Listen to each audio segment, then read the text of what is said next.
Welcome to ஆக்ரோஹரிணி channel. இன்றைக்கி நம்ம விஷ்ணுபதி அப்படின்ற ஒரு முக்கியமான நாளை பற்றி பார்ப்போம். மாசி மாதம் முதல் நாள் செல்வ செழிப்பான வாழ்வை அருளும் விஷ்ணுபதி புண்ணிய கால வழிபாடு நடக்கும். ஒரு விஷ்ணுபதி புண்ணிய காலத்தை தவறிவிட்டால் அடுத்த இதே போன்ற ஒரு புண்ணிய காலம் வருவதற்கு மீண்டும் 60 ஆண்டுகள் ஆகும். 27 முறை பெருமாளை வலம் வரும்போது உங்களுக்கு தெரிந்த பெரும்பால் ஸ்லோகங்களை சொல்லலாம். மகத்துவமான மாசி மாதம் நாளை பிறக்கிறது. ஒரு வருடத்தில் வைகாசி ஆவணி 1, வைகாசி 1, கார்த்திகை 1, அப்புறம் மாசி 1, இந்த 4 நாட்களும் விஷ்ணுபதி புண்ணிய கால நாட்களாக சொல்லப்படுது. இந்த வகையில் மாசி மாத பிறப்பான 13ஆம் தேதி விஷ்ணுபதி புண்ணிய காலமாகும். கும்ப சங்கராந்தி அப்படின்ற போற்றப்படுற இந்த நாளில் நதிக்கரைகளிலும் சமுத்திர கரைகளிலும் சென்று நீராடி வழிபட சகல பாவங்களும் விலகி நன்மைகள் பெருகும் என்பது நம்பிக்கை. இந்த காலம் பெருமாளின் நரசிம்ம அவதாரத்தோடு தொடர்புடையது. இரணியனை சம்ஹாரம் செய்து தனது பக்தனான பிரகலாதனை காப்பாற்றிய நரசிம்மரின் கோபம் தணியாமல் தனது உக்கிரமான வடிவிலே இருந்த நேரம் தேவர்களும் முனிவர்களும் பயந்து மகாலட்சுமி தேவியிடம் வேண்டினாங்க. மகாலட்சுமியும் பெருமாளை சாந்தப்படுத்த ஒப்புக்கொண்டு பயபக்தியுடன் நரசிம்மத்துடன் நெருங்கினார். அப்போது மகாலட்சுமி நிழல் பட்டவுடன் சாந்தமடைந்து அவங்க வேண்டியபடி மடியில் வைத்து கருணை வடிவமான லக்ஷ்மி நரசிம்மராக மாறிய மகாவிஷ்ணு. இது நடைபெற்ற காலம்தான் விஷ்ணுபதி புண்ணிய காலம் அப்படின்னு கருதப்படுது. தமிழ் ஆண்டுகளில் மொத்தம் 60 இருக்குது. ஒவ்வொரு ஆண்டிலும் வரக்கூடிய 4 விஷ்ணுபதி புண்ணிய காலங்களும் ஒவ்வொன்று விதத்தில் வேறுபடும். எனவே இந்த முறை நாம் ஒரு விஷ்ணுபதி புண்ணிய காலத்தை தவறிவிட்டால் அடுத்து இதே போன்ற ஒரு புண்ணிய காலம் வருவதற்கு மீண்டும் 60 ஆண்டுகள் ஆகும். எனவே அரிதான இந்த வாய்ப்பினை தவறிவிடாமல் இந்த விரதத்தை அனுஷ்டிப்பதன் மூலம் மகிழ்ச்சியான செல்வ செழிப்பு மிக்க வளமான வாழ்வினையும் பெற முடியும் என சாஸ்திரங்கள் கூறுது. சிவன் கோயில்களில் பிரதோஷ கால பூஜை நடத்தப்படுவது போல பெருமாள் கோவில்களிலும் இந்த விஷ்ணுபதி புண்ணிய கால வழிபாடு உள்ளது. இது இந்த நாளில் இப்போ நடந்துட்டுருக்கு. இந்த நாளில் அதிகாலை 1:30 மணியிலிருந்து 10 மணிக்குள் பெருமாள் கோவிலுக்கு சென்று வழிபாடு செய்தால் அவர்களுடைய வாழ்க்கையில் மிகப்பெரிய முன்னேற்றம் ஏற்படும் அப்படின்னு சாஸ்திரங்களில் சொல்லப்பட்டிருக்குதுங்க. முழுமையாக 9 மணி நேரம் இந்த புண்ணிய காலம் அமைது. காலை 10 மணி வரை விஷ்ணுபதி புண்ணிய காலம் இருப்பதால் காலையில் சீக்கிரமாகவே கோவிலுக்கு சென்று 10 மணிக்குள்ளே இந்த வழிபாட்டை செஞ்சு முடிச்சிடும். இந்த வழிபாட்டை செய்ய கையில் 27 பூக்கள் எடுத்து சென்றுக்கோங்க. எந்த வகையான பூவாக இருந்தாலும் சரிங்க. பெருமாளின் கருவறையை கொடிமரத்தோடு சேர்த்து 27 முறை வர வேண்டும். இந்த எண்ணிக்கை தவறாமல் இருப்பதற்காக தான் 27 மலர்கள்னு சொன்னேன். ஒவ்வொரு சுற்று முடிந்ததும் ஒரு பூவை கொடிமரத்தின் பாதத்தில் போடணுங்க. பிரதட்சணம் முடிந்து பெருமாளுக்கு துளசி மாலை சாத்தலாம், இல்லை அர்ச்சனை செய்யலாங்க. இதை பற்றி உங்களுக்கு தெரிஞ்சால் சொல்லுங்கள். 27 முறை பெருமாளை வலம் வரும்போது உங்களுக்கு தெரிந்த பெருமாள் ஸ்லோகங்கள் எதையாவது நீங்கள் சொல்லலாம். இல்லைனாலும் பரவாயில்லைங்க, வெறும்னே நாராயணா நாராயணன்னு சொன்னாலும் பரவாயில்ல, ஓம் நமோ நாராயண நமகான்னு சொன்னாலும் பரவாயில்ல, கோவிந்தான்னு சொன்னாலும் பரவாயில்ல. இப்படிலாம் சொல்லியபடியே கூட பிரதர்ஷனம் செய்யலாம்.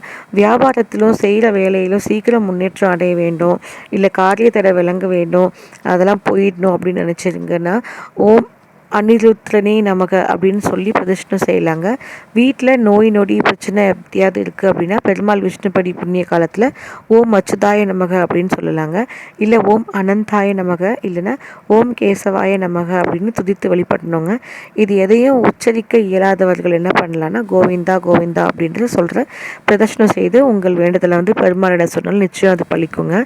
இவ்வாறு வழிபாட்டு நிறைவு செஞ்சு வீட்டுக்கு வரும்போது கடையிலிருந்து ஒரு பாக்கெட் கல்லுப்பை வாங்கி வீட்டு பூஜை அறையில் வச்சு வழிபாடு செய்கிறது மகத்துவம்.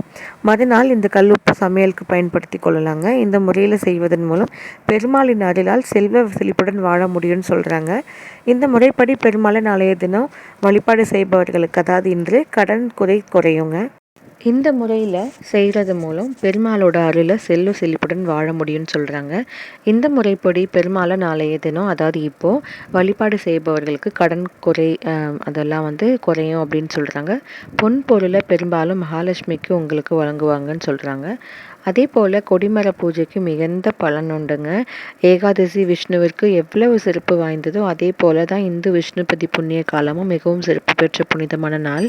வருடத்திற்கு 4 முறை மட்டுமே இந்த விஷ்ணுபதி புண்ணிய காலம் வருது. இந்த விஷ்ணுபதி புண்ணிய கால வழிபாடு பல ஏகாதசிகளில் வழிபாடு செய்வதன் வருடத்திற்கு சமம். அதாவது 60 ஆண்டுகளுக்கு ஒரு முறை வரதா சாஸ்திரங்கள் சொல்லுது. விஷ்ணுபதி புண்ணிய காலத்தில் உங்களோட பிரச்சனைகளை வேண்டுதல்களை மனம் உருகி மகாவிஷ்ணுவுடன் கூறிவிட்டால் வேண்டுதல் எதுவானாலும் அடுத்த 3 விஷ்ணுபதி காலம் முடிவதற்குள் நிறைவேறும் அப்படின்றது ஐதீகம். பெருமாளின் அருளையும் கருணையையும் பெறுவதற்கு மிகவும் உயர்ந்த நாளாகவும் மிகவும் அரிதான நாளான இந்த நாளில் செய்யும் வழிபாடு குடும்ப உறுப்பினர்களிடையே ஏற்படும் பிரச்சனை, குடும்பத்தில் பல காலமாக தீராமல் இருக்கும் பிரச்சனைகள் ஆகியவற்றை தீர்க்கும் அருமருந்தாக இருக்கு. விஷ்ணுபதி புண்ணிய காலத்தில் முன்னோர்களுக்கு தர்ப்பணங்கள் கொடுப்பது மிக சிறந்த பலன்களை அளித்து வந்துட்டு இருக்கு. வயதில் முதிர்ந்த தம்பதிகளுக்கு இந்த நாளில் பாத பூஜை செஞ்சு வழிபடுறது மிக சிறப்பு. ஆலயங்களில் அரிசி மாவு கோலமிட்டு அகல் விளக்குகள் ஏற்றுவதும் வாழ்வில் மங்களங்களை பெருக செய்யும்னு சொல்கிறாங்க. விஷ்ணுபதி புண்ணிய கால விரதம் மன அமைதியையும் மோட்சத்தையும் தரக்கூடிய புண்ணிய விரதம். மகாவிஷ்ணு மற்றும் மகாலட்சுமியின் துதிகளை இந்த நாளில் சொல்லி பாராயணம் செய்து இயன்ற அளவிற்கு பூஜை செஞ்சு இந்த விரதத்தை கடைபிடிக்கலாம். எதுவும் முடியாதவர்கள் துளசி இலைகளை மட்டுமே சமர்ப்பிப்பது வரலாம், அதுவும் வழிபடலாம். இந்த நாளில் மகாலட்சுமிக்கு பூஜை பூஜை ஆகியவை செஞ்சு மிகவும் பலன் தரும். வீடுகளில் விளக்கேற்றி விஷ்ணு சகஸ்ரநாம பாராயணம் செய்கிறதும் மிகுதியான பலன்களை கொடுக்கும். திருமண வரம் வேண்டிய இளைஞர்கள் தவறாமல் இந்த நாளில் ஆலயம் செஞ்சு வேண்டிக் கொண்டால் விரைவில் திருமணம் கைகூடும் என்பதும் ஐதீகம். செல்வ செழிப்புடன் வாழ்ந்தவர்கள் ஏதாவது ஒரு சூழ்நிலையில் செல்வத்தை இழந்து வறுமை நிலைக்கு தள்ளப்பட்டிருந்தாலும் எவ்வளவு முயற்சிகள் செய்தும் வறுமை நிலையிலிருந்து எந்தவித முன்னேற்றமும் இல்லை அப்படின்றவங்களும் இருந்தாங்கன்னா அவங்க தவறாமல் விஷ்ணுபதி புண்ணிய காலத்தில் பெருமாளை வழிபாடு செய்கிறதன் மூலம் பெருமாள் மற்றும் மகாலட்சுமியின் அருளால் அனைத்து விதமான செல்வங்களையும் பெற முடியும்னு சொல்கிறது ஐதீகம். ஏகாதசியை விட கூடுதல் பலன் இருக்குங்க. பொதுவாக திதிகளில் திறந்ததான ஏகாதசி திதியை மகாவிஷ்ணுவுக்கு மிகுந்த உகந்த சாஸ்திரம் அப்படின்னு சொல்கிறது. ஏகாதசி அப்படின்னு ஒருவர் புரியும் பூஜைகளும் அனுஷ்டிக்கும் விரத முறையும் அனைத்திலும் சிறந்த பலன் தருவதாக கூறுறாங்க. மகாவிஷ்ணுவின் அருளும் கருணையும் மிகவும் அதிகமாக பூரணமாக துலங்கும் அரிதான நாளாக இந்த நாள் அமைஞ்சிருக்கிறது ரொம்ப சிறப்பு. ஆண்டில் 3 புண்ணிய காலங்கள் இருக்குது. ஒவ்வொரு வருஷமும் 3 புண்ணிய காலங்கள் வரும். முப்பெரும் தெய்வங்களான பிரம்மா, விஷ்ணு, சிவன் ஆகியோருக்கு உகந்த காலமாக இது கன்சிடர் பண்ணுறாங்க. மகாவிஷ்ணு, பிரம்மா, சிவன் 3 பேருக்கும் உகந்த காலங்கள் இங்கே இருக்குது. முப்பெரும் தெய்வங்களுக்கு தலா 4 மாதங்கள் வீதம் வழிபாடு மாதங்களாக இருக்குது. இந்த வகையில் தமிழ் மாத கணக்கின்படி வைகாசி, ஆவணி, கார்த்திகை மற்றும் மாசி இந்த மாதத்தோட முதல் நாள் பிறப்பு விஷ்ணுபதி புண்ணிய காலம்னு எனப்படுது. அதாவது சூரியன் சஞ்சரிக்கிற ஒவ்வொரு கிரகத்திலிருந்து இன்னொரு கிரகத்துக்கு மாறுறது தான் நம்ம மாத பிறப்புன்னு சொல்கிறோம், திங்கள் பிறப்புன்னு சொல்கிறோம்.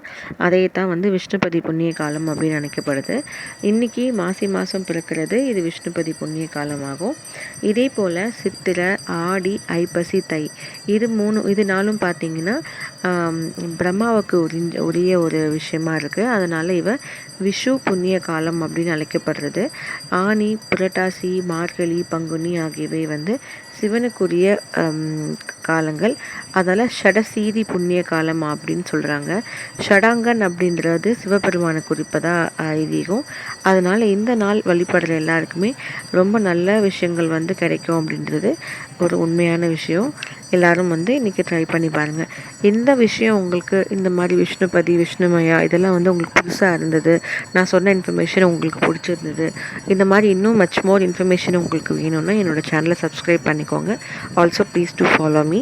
அப்போது என்னோடய அப்டேட்ஸ் அப்பப்போ உங்களுக்கு வர மாதிரி இருக்கும்.